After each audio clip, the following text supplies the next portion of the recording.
Watch, Sarah Huckabee destroys anti-Trump reporters, it's brilliant.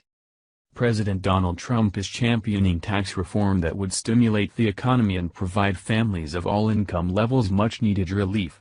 However, the left has taken issue with the desperately needed tax reform proposed by President Trump and congressional Republicans, saying it benefits the rich. White House Press Secretary Sarah Huckabee Sanders addressed the accusation in a press briefing Monday. Sanders used an analogy comparing American taxpayers to a group of people sharing the cost of drinks in a bar in order to illustrate the principle that the wealthy only appear to benefit more from tax cuts because they already pay a larger share. The original source of the analogy is unknown.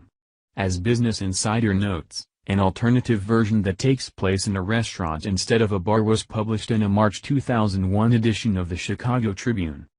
Conservative intellect William F. Buckley Jr. also shared the analogy in his column for National Review in April 2001, attributing it to a friend, via the Internet.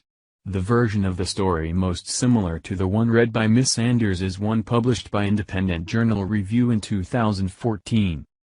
The IGR version cites David R. Kamerschen, Ph.D., professor of economics. However, an update to the article says that Dr. Kamerschen has denied being the author of the analogy. Thus, its origin remains a mystery to this day. Nevertheless, it remains a fitting explanation for how tax reduction works, and why Democrats who oppose tax reform display a lack of familiarity with the basic principles of economics. The analogy begins. Suppose that every day, 10 men go out for beer and the bill for all 10 comes to $100. If they paid their bill the way we pay our taxes, it would go something like this. As with our tax system, there are some people who pay much more than the other and some who pay nothing at all. The first 4 men, the poorest, would pay nothing. The fifth would pay $1. The sixth would pay $3. The seventh would pay $7. The eighth would pay $12. The ninth would pay $18. The 10th man, the richest, would pay $59.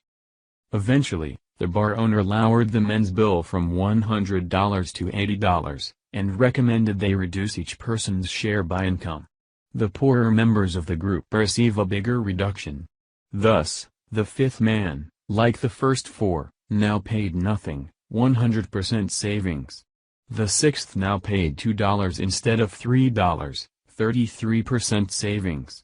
The 7th now paid $5 instead of $7, 28% savings.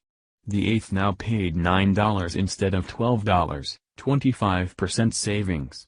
The 9th now paid $14 instead of $18, 22% savings. The 10th now paid $49 instead of $59, 16% savings. But when they see that the 10th man technically is getting a bigger break in dollars, though not percentage-wise, than the rest of the group, his friends beat him up. Not surprisingly, the 10th man doesn't show up at the next meeting. When it comes time for the 9 remaining men to pay for drinks, they're shocked to learn their money won't even cover half the bill. This leads to the analogy's insightful lesson, and that, boys and girls, journalists and government ministers, is how our tax system works. The people who already pay the highest taxes will naturally get the most benefit from a tax reduction. Tax them too much, attack them for being wealthy, and they just may not show up anymore. In fact, they might start drinking overseas, where the atmosphere is somewhat friendlier. Thank you for watching this video. What do you think about this? Share this on Facebook and Twitter along with your comments.